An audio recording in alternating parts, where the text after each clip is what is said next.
All right, hello everyone, and welcome. We are going to get into a new set of topics for today. Here in the first half of the month, we are still discussing the more creative aspects of the building a music soundtrack for a game. And today, to start out with, overall, we are going to talk about the design and different genres of game music. So we will start out with a discussion of some of the tools and resources and documents and materials that you should gather when you are first starting out a project. So discussing generally from square one, where do you start? What sort of materials do you need? How do you determine what type of music? How much music you might need? Where does it all go in the game? We'll talk about things that you should ask for from the game development team, and the kind of general beginning process of getting started on a new game.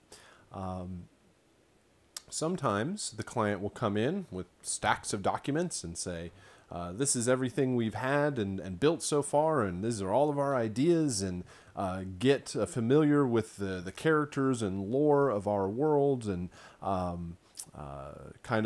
here's all of the ideas and sounds that we need, and this is maybe how much music we need, and this is where it's all going to go. And then sometimes a client will walk in and say, I don't know, music person, that is why we hired you. We hired you to have all of the creative, wonderful music ideas, and that can certainly be come with a lot of freedom and creative freedom over or the direction of the soundtrack, but it also can create a lot of dread, because you also have to make sure that you have all the bases covered and you come up with all the ideas, and you are making sure that every aspect of the game has the appropriate piece of music. So depending on, and of course it won't be either end of that spectrum, it'll be somewhere in between there. And but often you might be tasked with figuring out just how much music, where the music is going to go, and certainly you will have a lot of input into the kind of style and approach of it. So the first half of our discussion today will be about the design aspects. We'll also talk about different thematic ideas that you can use to, or that you can use to determine where music is going to go across this entire creative project. So after our discussion of the design, we will also get into different genres of game music, or really different genres of games and their appropriate genres of music that often you will find and are often most appropriate. And of course, with genres of any nature, music genres, movie genres, book genres, titles, and certainly games, you'll find all sorts of stuff that breaks the mold and crosses genres and mixes everything up. But we'll talk about maybe some general expectations that the player might have when they pick up a certain style of game. So that is where we are headed in our session today. So let's go ahead and start out with the design aspects of everything. So in the beginning, especially when you're first starting out your career, you will work very, very hard to convince somebody to hire you and to employ you, either contract you for their game, or maybe go through the hiring process and have full-time employment with an employer, a developer, and so you work very hard in getting everything set up, and finally you get that email or that phone call that says, okay, we've discussed your creative approach. We've discussed your design. We've certainly we'll have discussed the money and the contract at some point, and we have decided to go with you and your work. And so you're hired. We're gonna start working with you on this date, and we're gonna have, maybe they know we're gonna have a deadline of around this time, and so congratulations, get to work. And so there's a lot of celebration that happens when you get those first couple of gigs. And then again, the fear and the dread might set in of, okay, you've spent a lot of time convincing everybody that you can do this work. Now you actually have to put the work in and make it all happen. So where do you start? And what are some of the information that you can pull from your client to kind of get a sense of the larger world or the larger context that the game exists in? So in any early phase, there's got to be, there's not, it doesn't have to be, I guess, but there more than likely is some documentation of what this game will be. Hopefully your client that is hiring you has a lot of description and detail and direction for their game. They know what they intend on doing for their game. They hopefully might even have every step mapped out in the process, and hopefully they can also share a lot of that information with you, and which is absolutely imperative to really get a strong working relationship started. Getting your hands on as much material as you can in the early phases, that is typically the written word. Might start out as just emails back and forth, or like on the back of a napkin or something, just ideas and a structure to it, but eventually evolves into a much more detailed description and documentation of what the game is going to be, because whoever is, or whatever team or structure that they are working with, whoever has the ideas should have a wealth of information, is going to need to share those ideas with everybody that they're working with. So depending on where you get hired in the process as the music composer, sometimes it might be the very last thought they have in a game project, where it gets to the end and then somebody says, hey, you know what, we should have sound and music in this. And a lot of the other people in the development team say, you know what, that probably sounds like a good idea. We have a couple of weeks left and a couple of dollars left. Let's get some music in the game. That's typically not the best approach overall, because you're maybe frantically called at the very end of the process to make some magic happen. In a much better way, hopefully you can get hired as early into the process as possible. And a smart game developer would definitely know that having music and sound as a integral part of the design of the game, whether or not it's fully fleshed out, is certainly an important place to start. So often you can get hired early in the project, and you will be writing writing music and composing in a much general sense. A lot of times game companies will ask for suites of music that represent a particular character or idea or environment or a particular plot point or story point or emotional context. So that means write 5 or 10 or 15 or 20 minutes worth of music on a particular character, or different thematic ideas. Give me a few minutes of danger, and then give me a few minutes of action and suspense and romance and comedy, and depending on what type of game it is, or write for different characters, or there's all sorts of early ideas that need to get worked out. And so that can eventually turn into things like scripts and storyboards, especially for pre-scripted like cutscenes in the game, little movies that happen, animations. A lot of times the story is kind of getting fleshed out, and so you might be able to pick up any and all information that you can to get the process started. So if it is a series of levels, or if it's a kind of an arc of a story, that you can get your hands on those, and you start writing in the beginning in the beginning part of the development process, and you determine style and instrumentation and genre and production process. You determine what the overall soundtrack is going to sound like. Then at that point, you might stop working on the project for weeks or months at a time while the game developer actually goes off and makes the game. So maybe you're tasked with writing an hour's worth of music that isn't for any particular part of the game, but it's a complete thematic, almost cinematic feel of what the game might end up being, so that all of the artists and everybody can listen to this music and gets them all inspired to make the game.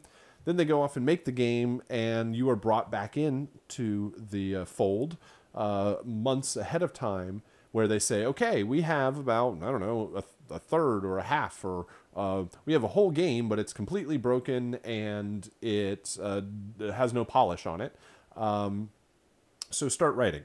Now we can write music for specific parts of the game, and we can make it all fit because the structure is much more determined. So along with scripts and storyboards, and maybe that turns into the what's going to be recorded for all the characters and the dialogue. At some point there is a design document, and a design document can be thought of almost like a business plan for a game. So if you wanted to start a new business and you needed to go find investors or get a loan from the bank, or just generally starting a business, you should have a business plan. And a business plan says what product or service am I going to provide, what am I going to sell, how am I going to create it or provide that service, what are all of my costs for hiring and materials, and basically how am I going to do the thing that I'm in business for, and how am I going to make money off of it so that I can pay back all of my investors and all my loans, and everybody can be happy and successful. So that business plan kind of documents what's going to happen with this business. Very much in the same way, a design document is going to document what is going to happen with this game. What is the game? What are the characters? What is the story? What's the purpose? What am I doing? What am I playing? Like, how do I play this game? What type of game is it? What genre of game is it? And how does that apply to the art and the music and everything? So it can define all aspects of the development of the game. And that's very important because you can have tens of people, hundreds of people, thousands of people all working on the same game project. Larger games like Grand Theft Auto 5 or Call of Duty or a Battlefield or any of those games, massive, large games, have thousands of people working across multiple different studios, all working on the same project. And they literally have to be on the same page. There has to be some documentation. Maybe it's a whole wiki or website or something like that that has tons of information in it about all aspects of the game. What is the game? What's the story? What's the purpose? What's the technology? What platforms are we going to sell this on? Is it going to be a console game or a PC game or a mobile game? And then how, business-wise, are we going to sell it and make tons of money off of it? And a portion of that is the music. There should be a in the table of contents, there should be a section labeled music or sound or audio. And hopefully you turn to those pages and it gives you inspiration for all sorts of intentions and design that they have for their music. And sometimes you open that up, or it's a PDF, and you go to the section for music and it says, to be determined by composer. And you say, well, okay, that means it's all on me, which is great sometimes. And certainly in the beginning, it can be also intimidating. And you got to figure it all out and what it's going to entail. Hold on, I'm going to pause for just a moment. All right, so next up we have the asset list. And an asset list is a very important documentation or a very important document to outline exactly the audio files that will be delivered. And this is certainly useful on its face as but typically an Excel spreadsheet of some sort, or a spreadsheet of some sort, that shows every single file that needs to be created, the file name, the format of that file, the sample rate, the bit depth, often some information or description or category about it, whether the file loops or not, like all of the actual specifications for the game, so that you know, and it's documented clearly, and the team knows exactly what files are going to be delivered, what format they're going to be at, and so they can go into the game and make sure everything's set up and ready to go, and you can go off and compose all the music and bounce everything out and format it correctly. And you don't have to know anything about the code, and they don't have to know anything about the music. And as long as it's formatted correctly, it should play back properly in the game. Now, it won't work, and it'll break, and there'll be all sorts of bugs, but at least it'll be formatted and it will function. So there is the specification aspect of the asset list, where it gives you all of the information laid out directly.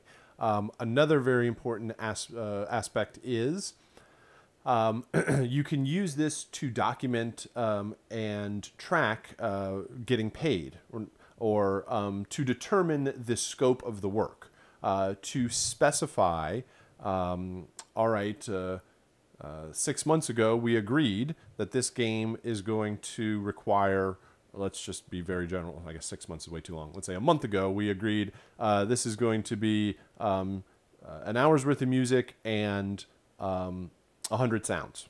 And you're going to pay me X amount of money for 1 hour, 1 hour worth of music and 100 sounds, or 60 minutes worth of music. And if it's documented in an asset list and everybody signs off on it when the contract is signed, then everybody can specify, this is exactly how much work I'm going to provide for exactly how much money you are going to provide.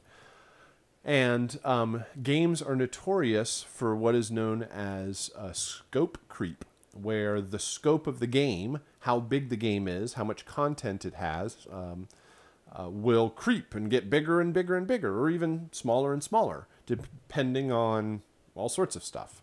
So if the game, all of a sudden, at any point, the game company can say, hey, surprise, we've made 10 new characters and 3 new levels, and all of this needs new music. So you said you would work for X amount of money, right? So go ahead and now make all of this new content.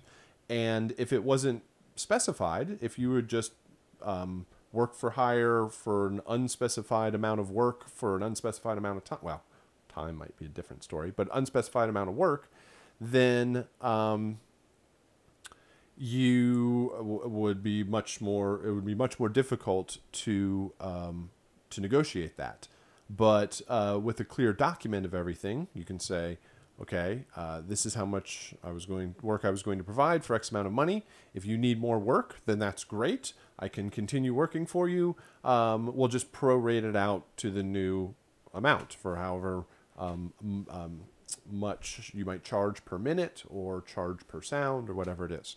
A lot of times this stuff doesn't exist really early on because it's really difficult to tell. And it might be a fluctuating thing, but it is certainly important to understand its purpose. Concept art. So as soon as possible, as soon as you can get your hands on a visual representation of what this game is going to be and the world that it exists in and the characters, what everybody looks like. So we can see here, maybe in this game is going to be about these orcs, and the orcs are going to come into the castle and they'll steal the princess, and then the hero's got to go off and save the princess. And so you can get information about the characters and the theme and the emotional quality and what the game is all about, and getting access to, early on, it's often more 2D art. There's not like animations and 3D models or anything like that. But over time, it can be determined, will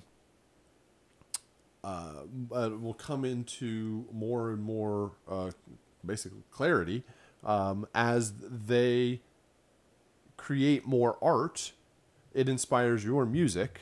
And as you create more music, you send it back to the artist. It inspires them with more art, and it's this nice feedback loop as everybody's creating through the rest of the game. So getting your hands on as much as early as possible, and hopefully a prepared game development team would have a lot of some of this stuff ready to go.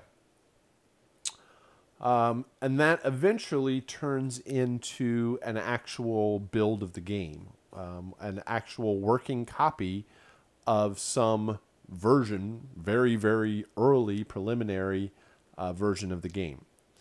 And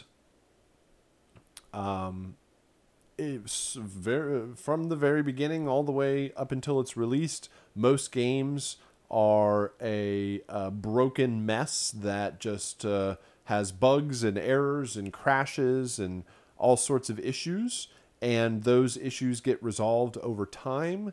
But as anybody who's ever used software or maybe ever played a video game, you know that there are bugs and there are crashes. Software has updates, patches and fixes and all this stuff. And even after the game is released, it can be updated and fixed. So eventually you're going to want to have a working copy of the game that you can test out how your music sounds. For a very long time in production, while the game is being produced, you do not hear your music in the game. We talked earlier about maybe writing a suite of music, 15 or 20 minutes of music on a particular idea, and those maybe you've written a couple of those, and you have, after discussion with the client, you've determined style and instrumentation and production process. Like, is this going to be all in the box? Is it just going to be the composer sitting in their studio creating everything inside the computer? Or are we going to need that and some live musicians? Or is this going to be completely orchestral or completely live performing musicians? A lot of that stuff will be determined, whether or not it's actually done yet. And while you're working on the game, eventually you get to start plugging things in. Once they have a level created, then hey, I have some level music for that part of the game. So you created it a couple of weeks ago. You feed it over to the client, and they put it into the game, and everybody gets to play it and test it out. And music changes a lot in the characteristic and the kind of realistic feeling of the game. For a while, if it's silent or doesn't have music at all, it's kind of lackluster and doesn't feel very kind of real as a game yet. But often once you throw that music in there, everybody's like, wow, this kind of feels like we're really actually doing something here. So once you get your music in the game, it can really kind of change the feel of it. There's something called a vertical slice, which is one complete thought or idea. Well, let's say a complete level in a game, like a complete one section of the game that works from top to bottom. Everything is in there. It's got its polish. Maybe they've been working really hard to fix any bugs in that particular area. So one of the levels is great, and they can show that off to maybe their publisher, or they can show it off to their investors, and they can show it off to the public. So when you see game trailers that say pre-alpha footage, or this is not going to actually be in the final game, it's like really early stuff, they often will go focus on one part of the game that really looks good and is kind of completed, while the rest of the game is totally a total fire and burning down. So that they have something to show for it, they can get everybody excited, and then go back to work on the rest of the game. So getting your hands on a working version of the game is definitely always important. Also important in the early design part of the production is your research. You are going to work on games that will refer to different musical ideas, genres that you might not be familiar with, types of games that you might not be familiar with, particular parts of, I don't know, history, or the culture, or different cultures, or the world, or you're certainly not versed in everything that is literature and film and games and music. And so there's often a lot of research when they say that they're going to create a game that's in a particular time period, or a particular culture or part of the world, or particular, I don't know, thematic ideas that represent a kind of a lineage of like, we're going to make a game that's like this style of movie, or this has this thematic idea from literature, or a stage, or whatever it is. Like, whatever their source is or their reference, you will probably do a pretty deep dive into that to get familiar with it. Maybe you're hired because you're already a genius in that area, but often it comes with a lot of research, which in games is not so bad. Often that means go play a whole bunch of games in that style, listen to the soundtracks. What does the audience expect, right? Throwing a expected style of music, or maybe doing the unexpected works. But at least you know what comes before, and what kind of what changes have happened over time. So that means playing a lot of games. That means listening to lots of music in a particular style or genre. Researching different thematic or story ideas. And that's not necessarily a bad thing by any means. So, but you can get lost in it, certainly if it takes too long in the early process. All right, hold on, let me take another quick pause here.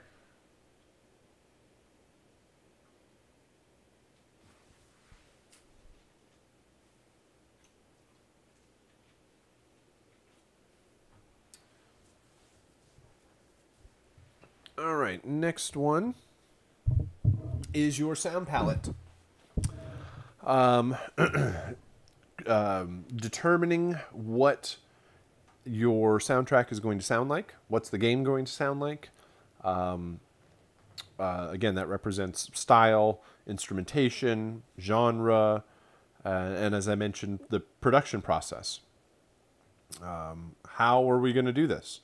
That this is one of the ideas that it always, as a professional working musician, for a composer, it makes sense to play as many instruments as you can, because that means you don't have to pay anybody else to play those instruments. Can you do it all by yourself in the box, or recording with your own instruments? Or do you need to hire specific instrumentalists, specific vocalists, people that play a exotic instrument? You aren't over time, a composer will build their studio, build their library. They'll get more gear, they'll get more instruments. You should always, any money that you're making off of a project, a portion of it should be invested back into your company, which often means, hey, that's like, sometimes it's like, often it's paying your light bill and keeping the business running, but sometimes it means microphones and synths and processors and games and all that sort of stuff, so that you have the tools to actually get the job done. And so this needs to be figured out. So as I mentioned earlier in the production process, typically months ahead of time, you have composed a lot of music. A lot of times the client it's a lot of trial and error, and most of it is error before you reach what actually works. And you're determining your sound palette. Do you have all the instruments? If not, go out and find them. Do you know all of the musicians? If not, go out and find them. There's a period there, kind of in that research phase, where you're acquiring all of the tools. Or over time, you just, from project to project, you acquire these tools to basically have at your disposal for any project. So, documentation, art, working versions where your music is actually working in the game, testing things out, asset lists, all of these different aspects are important resources and tools to get to have at hand when you're starting a project, and hopefully certainly having the skills in composition and production, having the experience, which is some of that research.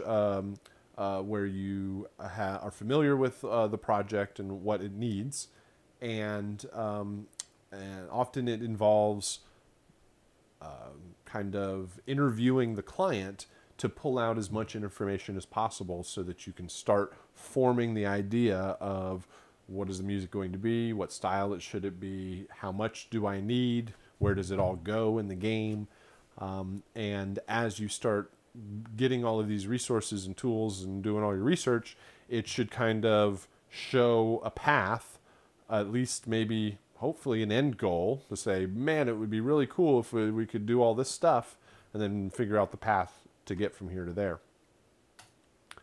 So in that process of how much music and where does it all go, our next topic will be locations for game music. This is in the process of playing a game, from beginning to end, from when you first start the game up and you go through a menu and you play through from level 1 to level 99, where in that process might you find music, and how do you determine how much and where does it all go? So our first one here is going to be cinematics and cutscenes. These are the little animations or movies that play at different points during the gameplay. A lot of times your game might be divided into levels, and at the end of each level you have a little cutscene or a movie that plays. That's basically a reward for getting that far in the game. It reveals a little bit more of the story, a little bit more about the characters, and it's like, hey, good job, you just defeated this level or this bad guy, and so let's reveal some more, and then we'll keep pushing you forward in the game. These are a very familiar, comfortable place for composers because they are pre-scripted linear movies. And just in the same way that you might compose for film or television, you might know that your game has 15 levels, and at the end of each one of them, there's a cutscene that's anywhere between 1 to 3 minutes. And so you know that 15 levels times 3, at the most, you might have 45 minutes worth of pre-scripted music that is just cutscenes. And so you know, okay, well, let's say it's rounded out to an hour. Oops.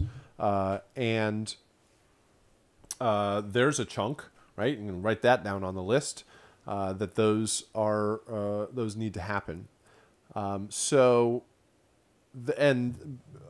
can very closely follow the emotional curve or roller coaster that happens in these scenes, because they're going to play back the same way every single time. A kind of subcategory of cutscenes and cinematics are intros and endings. These are often some of the biggest, most grand, but still pre-scripted linear movies. It's always the case that the intros are often pretty amazing. They draw you into the game. Sometimes endings are less than amazing. Going all the way back to Super Mario Brothers. I'm sorry, but your princess is another castle. We're just going to keep doing this over and over again. So sometimes endings are, you got to like save some good stuff still for the end. A lot of game companies have to kind of hurry up and realize that, oh, we have to make an ending also. They know that 100% of people are going to see the intros, but only a smaller percentage of people are going to see the endings that are actually going to play all the way through. So again, you got to leave some good stuff in, certainly with the intros, to draw everybody into playing the game. A lot of games, if you like start the game, but you just like, if you leave it sitting on the title screen, eventually it'll start playing some demo or intro cinematic or animation that again is almost like a little mini trailer for what's happening in the game. Then you have the actual in-game gameplay, where once everything else is so far is the player just watching something, but once they have the controller and they are controlling the characters, then all bets are off. It becomes much more difficult to determine, again, what music, where does it all go, how much do we need. Sometimes it's obvious in the structure of the gameplay. Sometimes it's much more open, and a lot of players a lot of people playing your game aren't going to do exactly what you wanted or intended them to do. A lot of times it's a whole bunch of fun in a game to do completely the wrong thing. And your game has to account for all of that. Your game has to account for people that are really, really good at the game and are just blasting their way through, and the other people that aren't good at playing your game or any games and are just knocking around into walls and getting frustrated at playing, and they're stuck in certain areas and your music is going around and around. So often music is there as underscore. It's kind of subtext, or it's not really the focus, because the player's actually playing at this point. You don't always need music running, and a lot of games don't have music while you're playing. It's only in the big kind of cinematic parts that music might come in. But it becomes much more of a challenge, and much more of a kind of a team effort with the game developers to figure out how this music is going to play and how it's going to play back in the game. Menus and UI. UI is user interface. This probably second to actually playing the game, the player is in a menu somewhere. There's the start menu, there's the option menu, there's a lot of games have like a character menu, your equipment and your armor and your weapon and your health and your spells and your journal and your map and all of this stuff that happens when you pause the game and have a kind of a different control over it. Menus are often a place where a junior sound designer or a junior or assistant composer or something like that would work on. It's nobody's really winning any awards off of their amazing button clicks or menu music, but it's a lot of work, and it's very, very important to kind of create the overall aesthetic of what's happening here. So there is a lot of opportunity to make a kind of cohesive separate environment in the game, meaning that when you're playing the game, often you hit stop, pause, or start or something like that. That will it'll pause the game, and that will actually stop the action in the main world. Your audio kind of has to shift over to this in a pause screen, and you're like kind of safe, and you can take a breather, and you can figure out and choose some options, and then you go back into the game. So sometimes it's like a low pass filter. Everything is happening in the outside world, but there's a low pass filter applied to everything. Everything's muffled, and you're hearing most of what's happening in the menu. Sometimes it's a completely different soundscape and completely different music, often a little bit more peaceful, and then you unpause it, and then all the action comes back in, and the music has to be able to shift back and forth between these two areas of the game. And then separate from the game itself, it's important to understand where else your music is going to be used along with this game project. So, and specifically here, game trailers. A lot of times the composer and the game development company aren't the ones that are making the trailers. They go out to kind of post-production trailer houses just like film trailers do. A lot of times the music that you hear in a film trailer is not the music that you'll hear in the film. It's some library trailer music. And same thing for games, right? You might hear something in a trailer that is never actually in the game.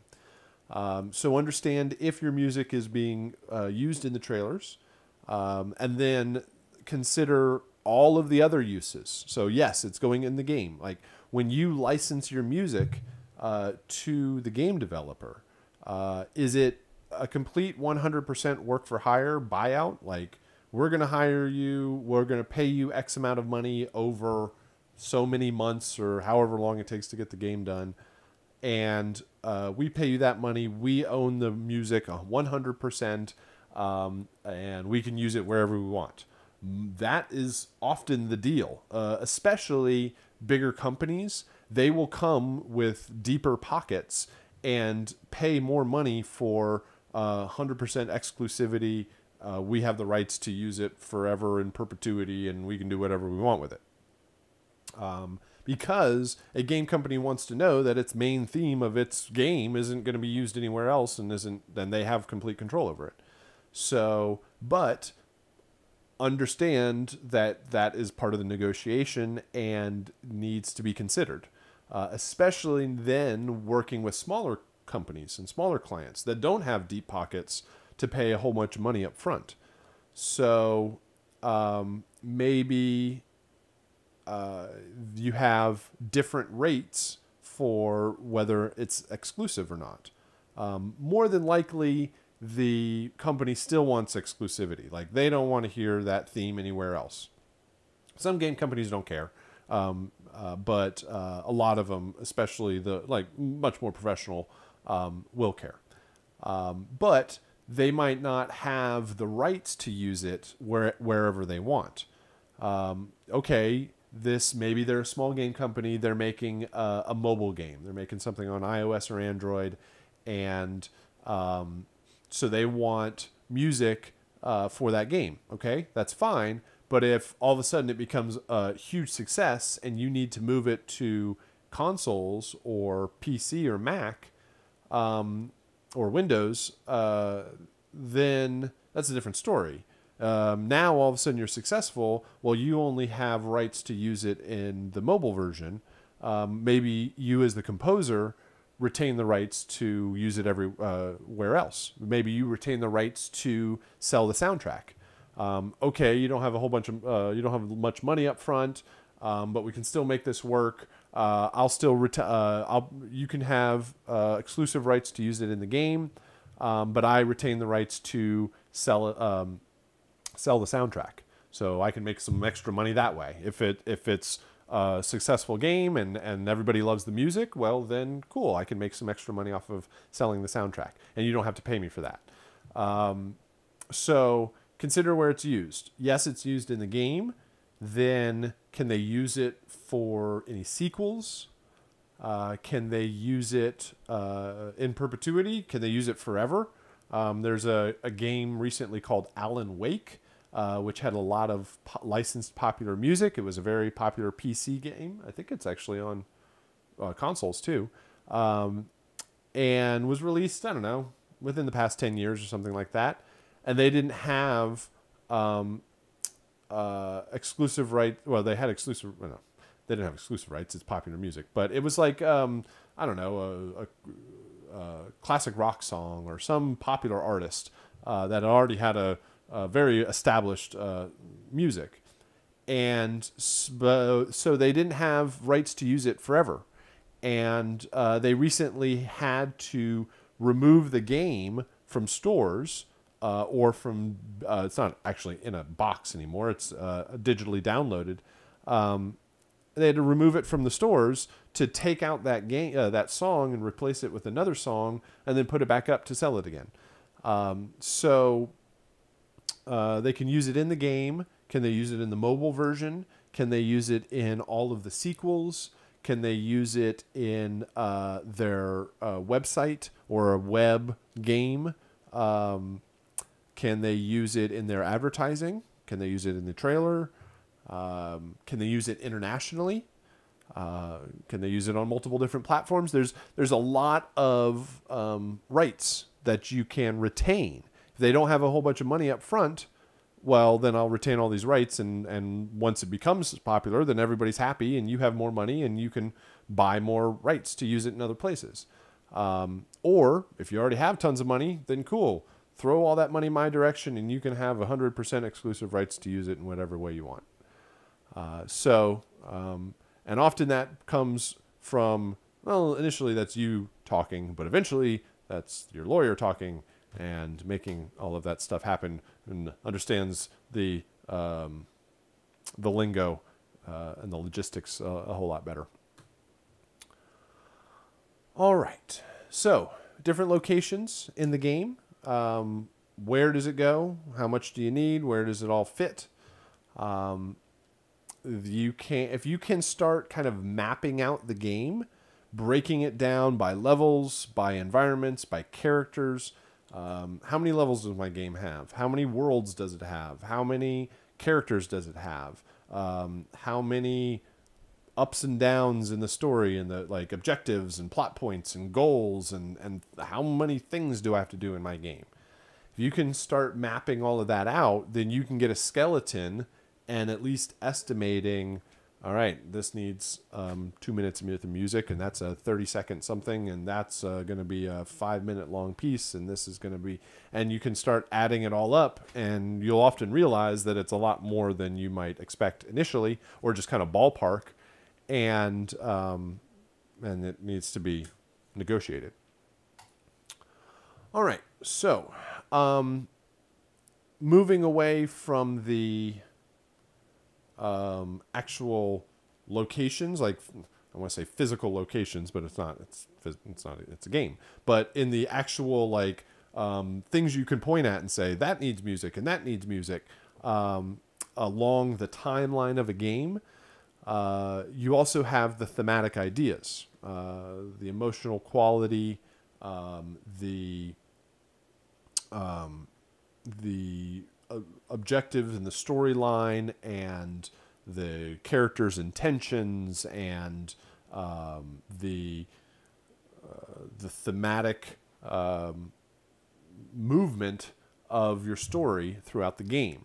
And if you can start identifying the intentions of the characters and the overall large thematic changes in the game, then you can also find more things to count, more music that needs to be included in the game. All right, so to start out here, we have the main theme, and the main theme represents what the entire soundtrack is trying to say. It often is one of the most memorable, one of the most maybe frequently referenced or used. Also establishes your intention of tone or style or thematic approach. It gives the listener the idea of what your instrumentation is and what your genre of music is, and very quickly it can tell the player a lot about what the game is about and what the soundtrack is about.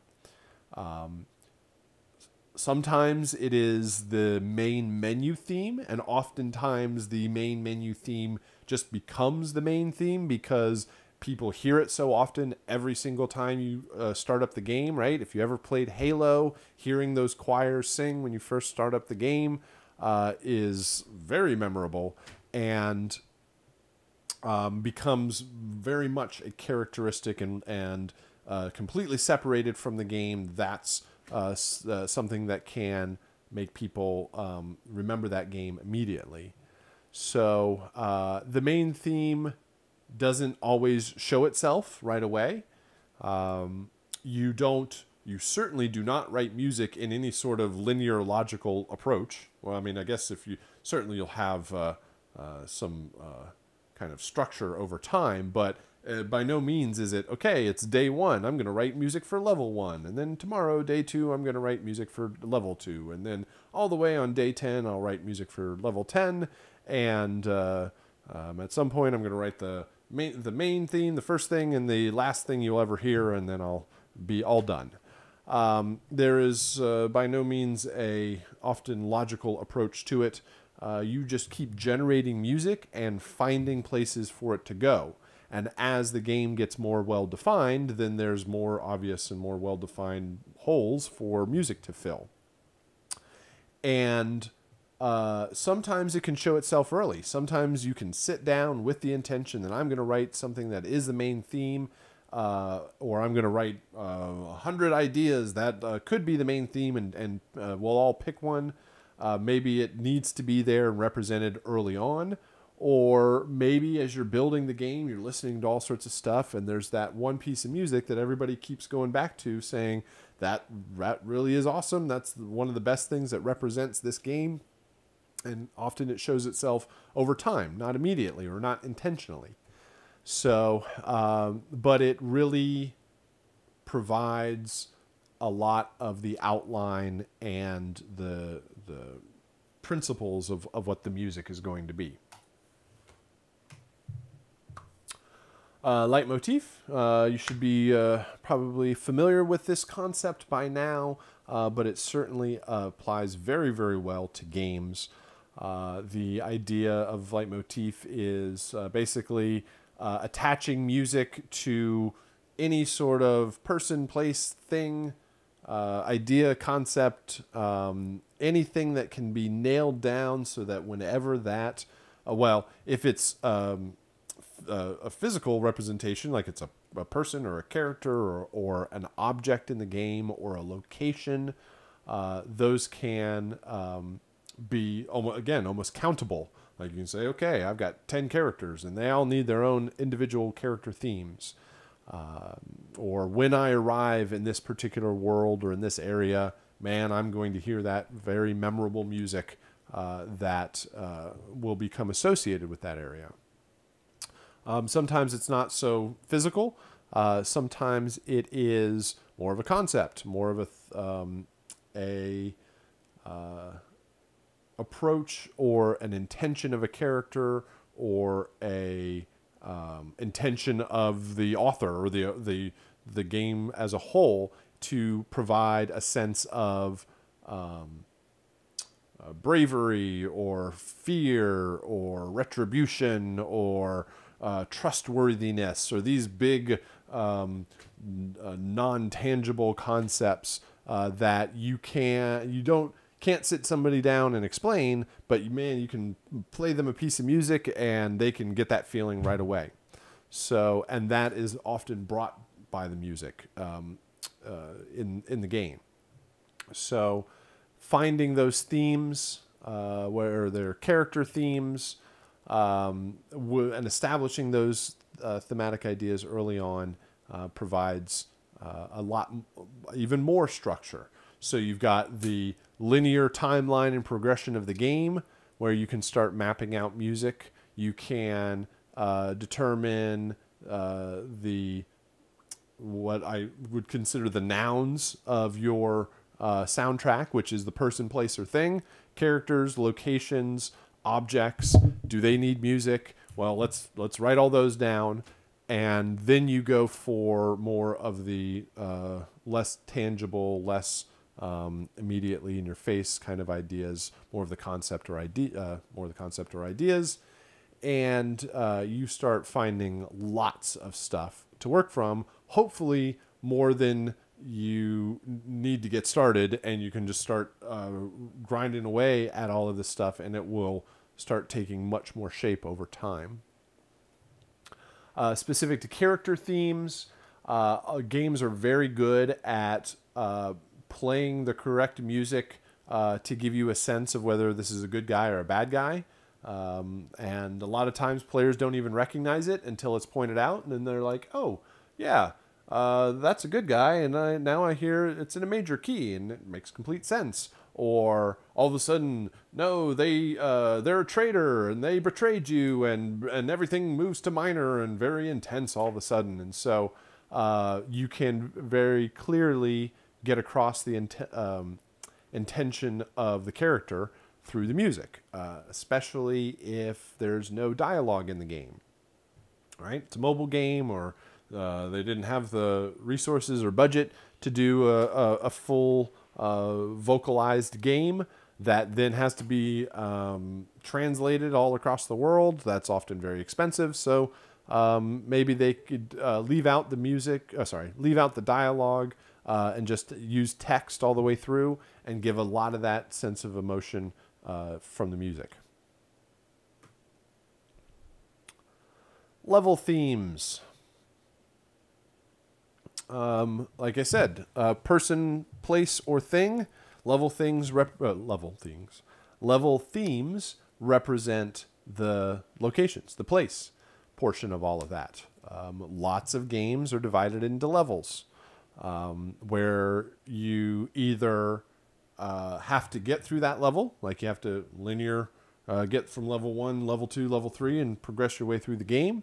Or if it's like a fighting game, maybe that character only exists in that area or that world. Whenever you fight that character, you're going to fight in that world, and they have a specific piece of music that represents it.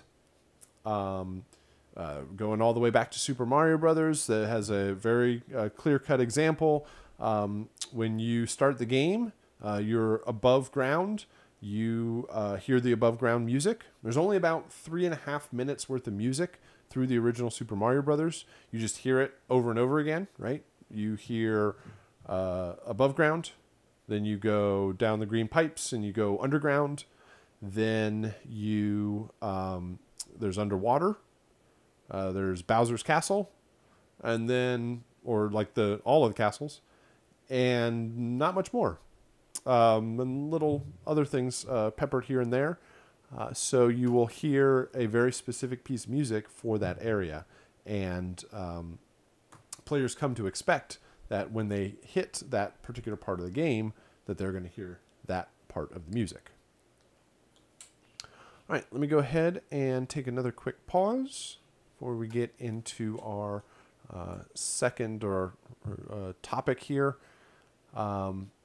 we're going to move from the design portion over to genres, where in the design discussion, it is what music do you need, where does it all go, how much music do you need, how is it all like divided up and assigned to different characters and thematic ideas. Now moving over to genres, it is more often it's audience expectation. What are some popular game genres out there? What music and sound and audio do you often find with it? And this kind of goes into the research also. If you are hired to do a racing game or a puzzle game or a kids game or a fighting game or what all of these different games are, you will have an expectation of what audio and what sound and music you might hear. So again, quick pause. I'll be right back.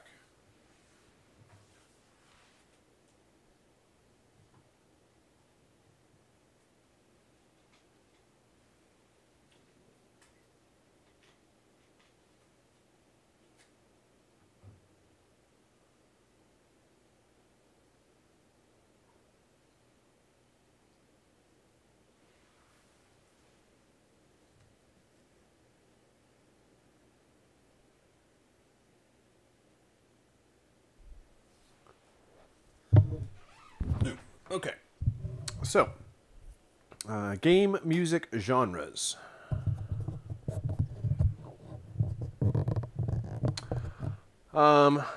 Starting out, going back to the dawn of time in game audio, there used to be these big rooms filled with all of these large machines playing loud music and sounds, trying to eat as many quarters as possible. There were arcades, and still are in some corners of your, well, it used to be in your movie theater, in your mall, in your pizza shop or something like that, you would find arcade machines.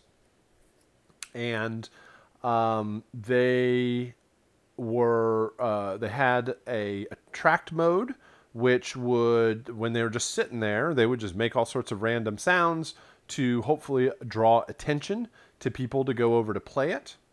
And the gaming experiences were pretty short over time because they were trying to get you to plug another quarter into the machine as quickly as possible, while still giving you a fun experience so that you'll keep coming back.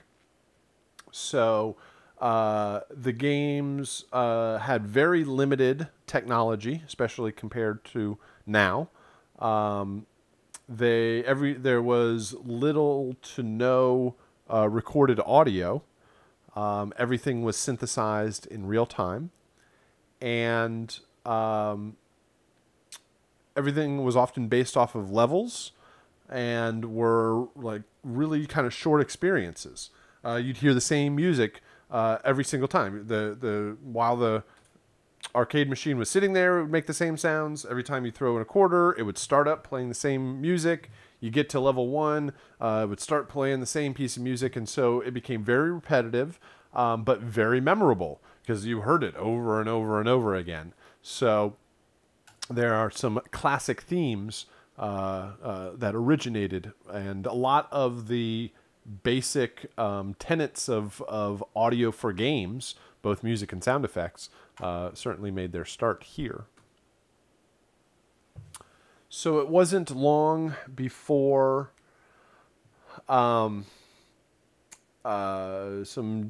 genius engineers determined that they could take this whole machine and shrink it down to the size of, I don't know, a game console. And instead of trying to take your quarters one at a time, you could walk in with $200 or $300 worth of quarters and buy your own home game console and go play it and play as much games as you want, anytime that you want. And so a very popular style of game at this point, and really still is popular, are platform games. and actually 2D platformer.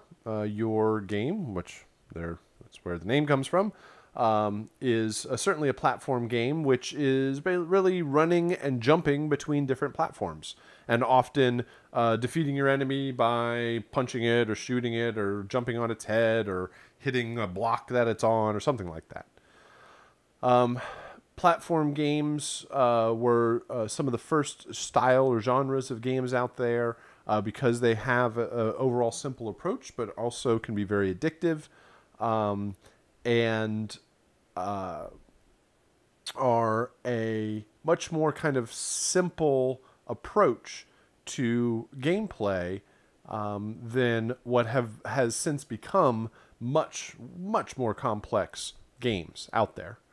So they have your history all the way back to Super Mario Brothers, Metroid, Mega Man, and you still have very popular current titles like Bastion or Braid or Limbo, or there's a game Ori and the Blind Forest or Hollow Knight. There's all these really cool platform games out there. So these are a great place to get started working on a game because their scope and their design isn't massively huge or anything. They're often very linear experiences. You have to get level 1 to level 2 to level 3. They don't require tons of music. That's very much based off of levels, music, and loops. You start the game. You start in the main menu. You hear main menu music. You go choose your level. You hear level select music. You go to level 1. You hear level 1 music. You beat level 1. You hear level 1 winning music. And then you go to level 2. And so there's a very determined progression of the game. A lot of smaller, newer game developers start with these types of games and build up. Next one here, sports games. Another very large and very popular style of game. Has a very different use and approach for the music. Most of the music in these games are licensed popular music that is meant to make it feel like you are in the arena or in the stadium or on the field or whatever. So you would hear the big strong music that you hear in a lot of those environments. So this is a world that's really often dominated by EA Sports. You've got Madden Football, you've got FIFA, you've got NBA Live. Well, that's not dominated. Let's just say 2K. 2K Live, that's one definitely sports game that is not EA Sports dominated. But this also is racing games. This is driving games, extreme sports, that's the word I'm looking for. So skateboarding and snowboarding and any other variations of all of that.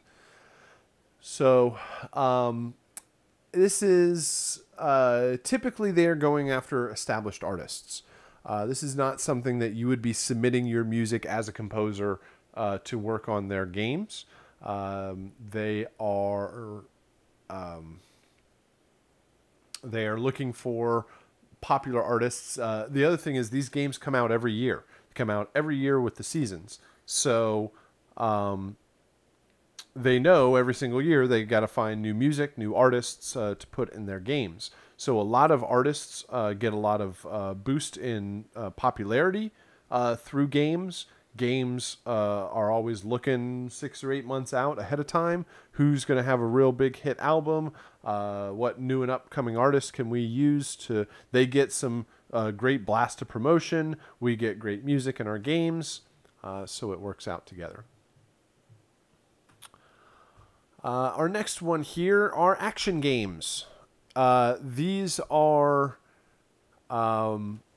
often very large what it says there, Hollywood type productions.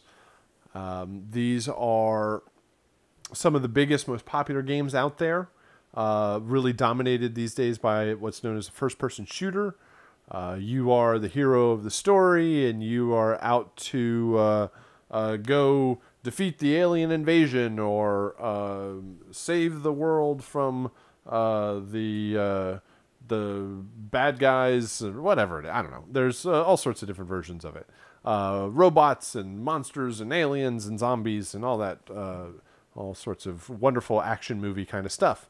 They come in multiple different flavors. Sometimes they're known as first person or third person. First person is you are looking down the barrel, or you are looking through the eyes of the character. Third person is kind of over the shoulder. You see their full body.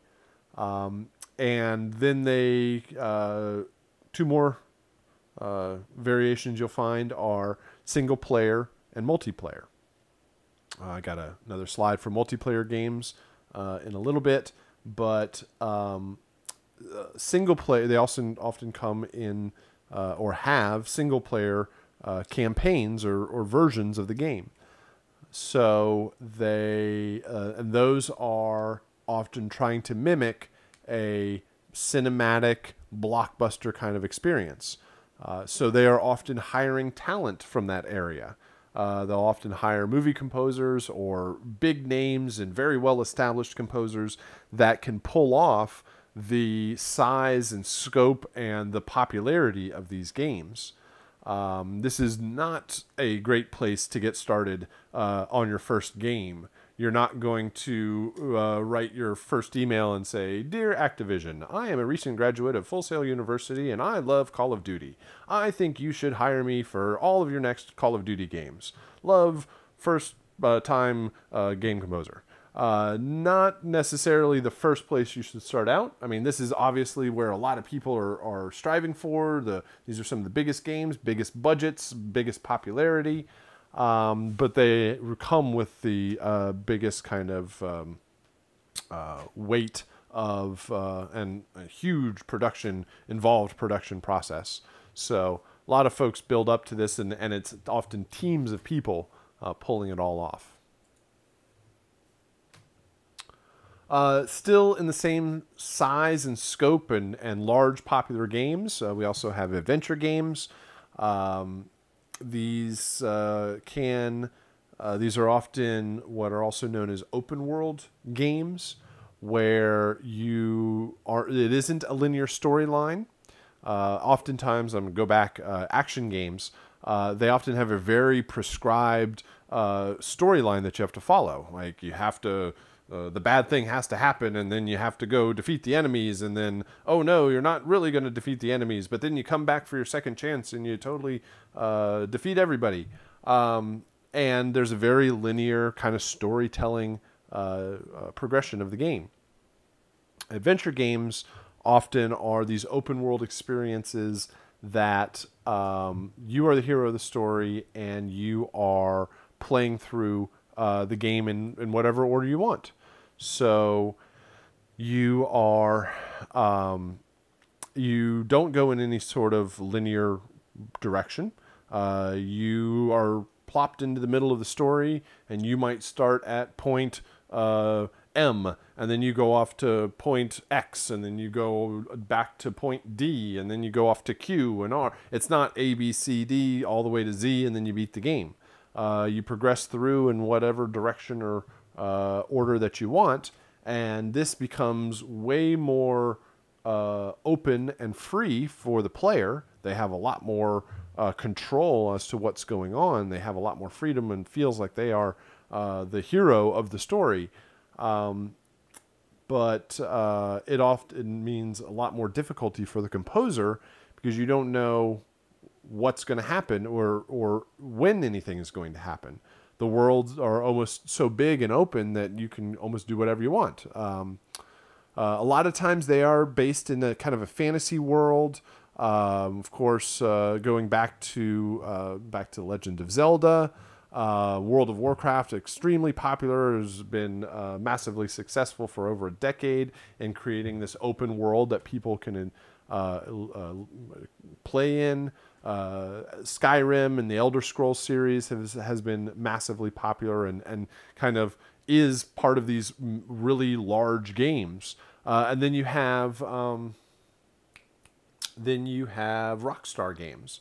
Grand Theft Auto is this open world kind of playground that you can do whatever you want. Yes, there is a story that you can progress through, but most people play Grand Theft Auto to cause all sorts of havoc and do whatever they want. So, and then Red Dead Redemption, also made by Rockstar Games.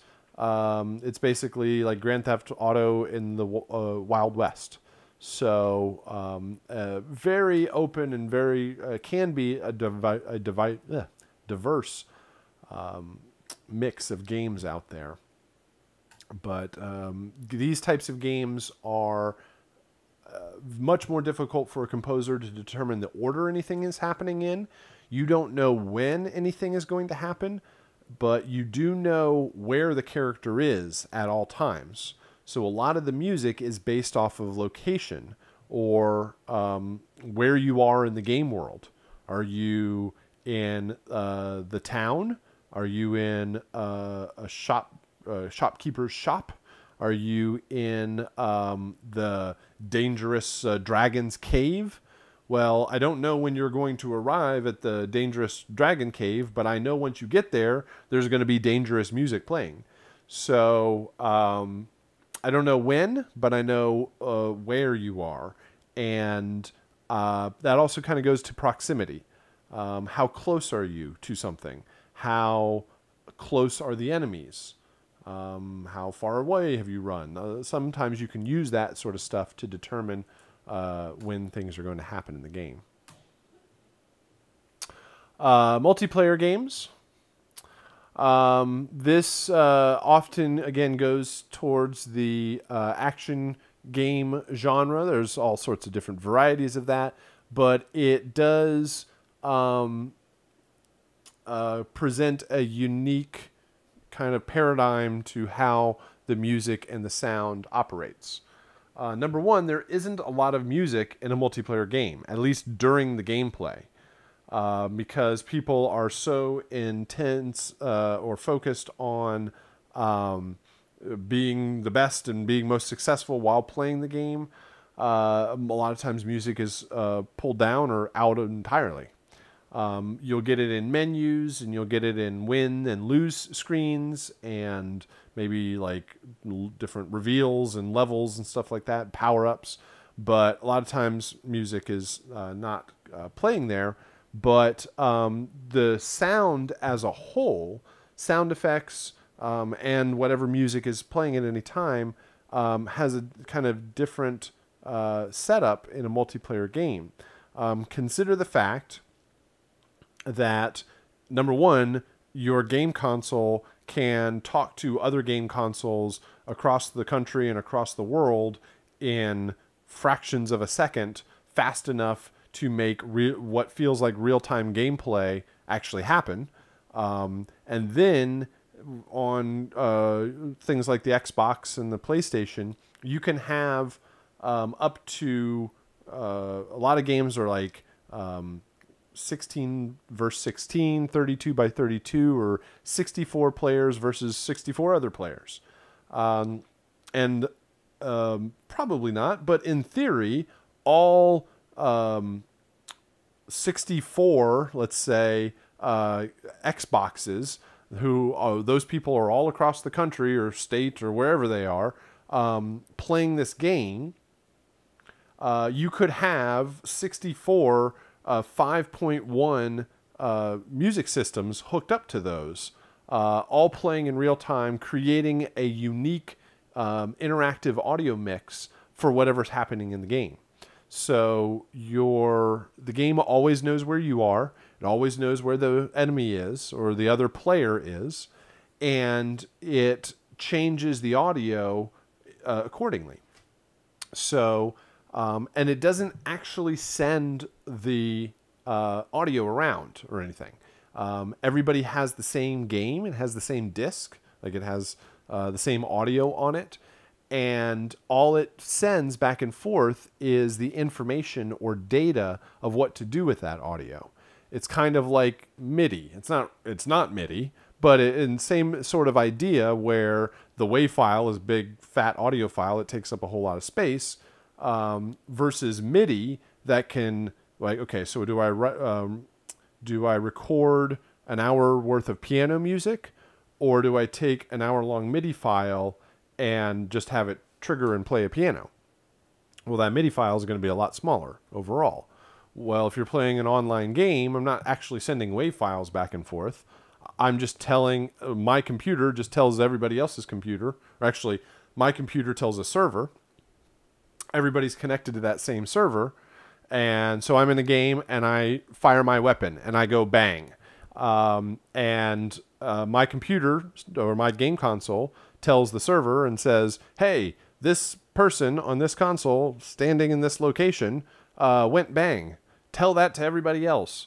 And the server tells all 63 other Xboxes or PlayStations, okay, this PlayStation or this whatever, this game console or this person over here standing in this location in the game went bang. And wherever you are, you might hear it and you might not, depending on how far or how close you are. And so it basically sends all this information back and forth.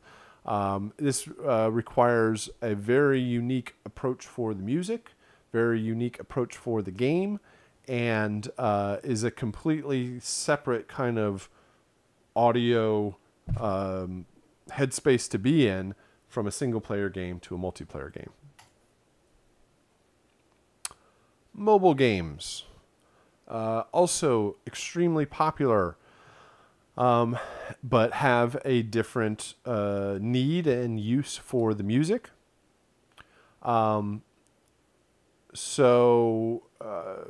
Generally, it can be said, and of course, this always changes with technology, but our mobile devices are about 5 or 10 years back in technology compared to a modern computer, right? Doesn't have the same amount of processing power, doesn't have the same amount of RAM, it doesn't have the same amount of disk storage space, but they're always getting better. They're always getting faster, and eventually, probably, it's not even going to be any difference between a small device and a desktop PC.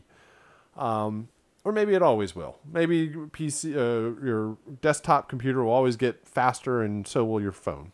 But anyway, mobile games are getting more and more complex.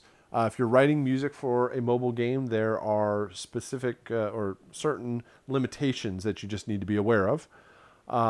First off would be limited resources. It doesn't have the same amount of processing power or RAM or storage that you might have on a computer, like a desktop or a game console. So you might have less room for all of your music. One of the problems with our music is it's some of the biggest files in the game. It just takes up a lot of space to have minutes of uninterrupted kind of linear music. So you might not have, and you certainly will not have, unlimited space and unlimited resources, and that can affect how much or what type of music is in the game. Also be aware of limited playback. How is somebody going to actually listen to this? Are they going to just hear it out of the cell phone speakers or speakers on your smartphone or your tablet? Or are they going to be plugged in with headphones? Are they going to have big, massive over-the-ear headphones, or they're just going to have earbuds? More than likely, having a whole lot of bass in a mobile game doesn't make a lot of sense because there's not going to be, maybe they can get some of that over their headphones, but it's not certainly going to be the same as even a TV, but a home theater system or bigger speakers. So the process of writing music for a mobile game is not different, but how it's going to be played back and what it's going to be played back on and how much space you have to do it certainly can be limited. And so going from technology that might be, I mean, it's still very advanced, but compared to desktops, mobile technology might be a couple of years behind. Well, certainly looking at VR and gaming going further or forward,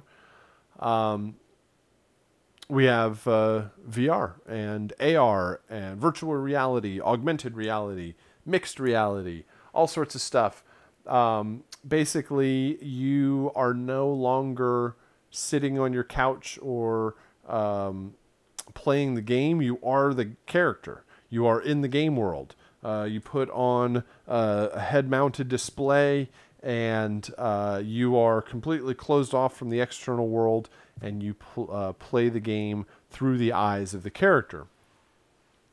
And so this technology is kind of coming into its own in the past couple of years.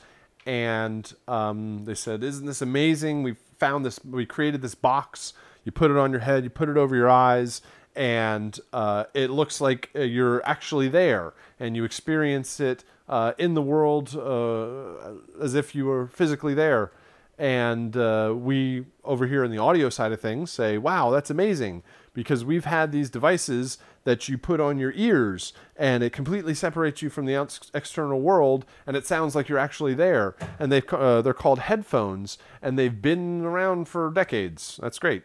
So, but the head-mounted display and control over everything basically now visually puts you into the world. And so some of the technology from the audio side of things that makes this really interesting and very unique is really the head tracking. The fact that you put this thing on your face and you've got sensors around and you've got hand controls, and you, as you move through the world, tilt your head or move it left and right, then the audio actually changes. It knows the position of your head and follows that, or can at least. So in all of the music that you have listened to up to this point plays out of two speakers that sit in your room, or plays out of headphones that sits on your head. And as you move around, the music moves around. Or as you move around, the music just kind of stays there. But with head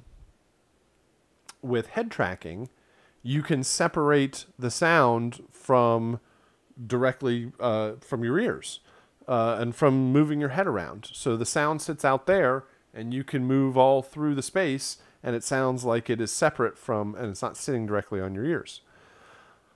So some of this technology is very impressive. It completely changes the dynamic of how music is supposed to work in a game, because and film and television and every media that you've experienced so far, because you are an audience member and the music is often there to inform you and to tell more of the story and to give you some of the emotional aspects of the game, but it's not really in the world. Like when Darth Vader shows up, does he hear the Imperial March?